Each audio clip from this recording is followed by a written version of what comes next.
ამერიკის შეერთებულმა შტატებმა გამთენიისას ირანის ტერიტორიაზე იერიშები კვლავ მიიტანა. პრეზიდენტ დონალდ ტრამპის განცხადების მიუხედავად, რომ შეთანხმების მიღწევა კვლავაც შესაძლებელია, ვითარება მძლავდება და ეს სამხედრო დარტყმების უკვე ზედიზედ მესამე დღეა.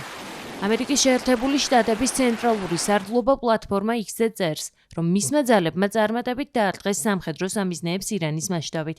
მათ შორის ბუშერში, ჩაბაჰარში, ჯარსკში, კონარაკში, აბუ მუსასა და ბანდარ აბასში.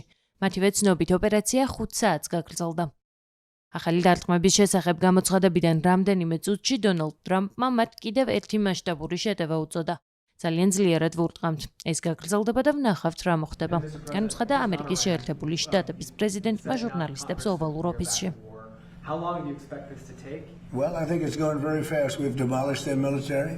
ვფიქრობ, ყველაფერი ძალიან სწრაფად მიმდინარეობს. მათი სამხედრო ძალები გავანადგურეთ, ძალიან ძლიერად ვურტყამთ. გუშინ ან გუშინ წინ შეთანხმება გქონდა. ყველაფერი დასრულებული იყო. მაგრამ შემდეგ მათ ეს შეთანხმება დაუყოვნებლივ ჩაშალეს. რადგან აღმოაჩინეს, რომ მასში რაღაც ისეთი იყო, რაც არ მოეწონათ. ისინი სხვანაირად აზროვნებენ და ამას არ შევეგუებით. ჩვენ უბრალოდ წინ მივიწევთ. დღეს ღამით ვუტევთ. ვანადგურებთ მათ ყველა შესაძლებლობას, რომელიც ჰორმუზის უდესთან არის დაკავშირებული.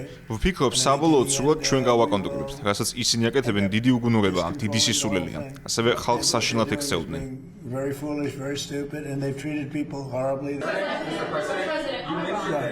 ბატონო პრეზიდენტო, თქვენ თქვით, რომ ირანი შეთანხმებას დათანხმდა, თუმცა შემდეგ უარი თქვა.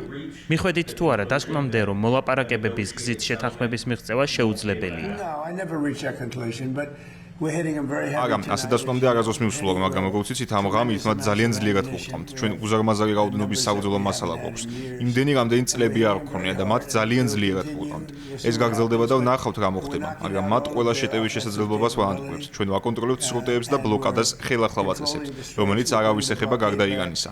სხვა სიტყვებით რომ ვთქვათ, ვინც ირანთან თანამშრომლობს, სრუტეში ვერ გაივლის. ყველა დანარჩენი გავლას შეძლებს. ეს ძალიან მკაცრი ბლოკადაა. ალბათ ბლოკადა დარტყმებზე უფრო ეფექტურიც კი იყო, მაგრამ ვფიქრობ, სწორედ ამ ორის კომბინაცია იძლევა შედეგს. Even than hitting them, but I think the combination is the thing that really does it. But do you think a deal is still possible? You think they'll return?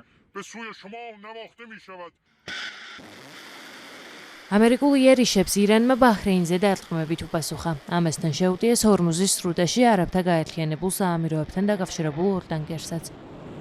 როგორც აბუ-დაბიში გამთენიისას განაცხადეს, თავდასხმის შედეგად 1 მეზღვეული დაიღუპა, 8 კი დაშავდა.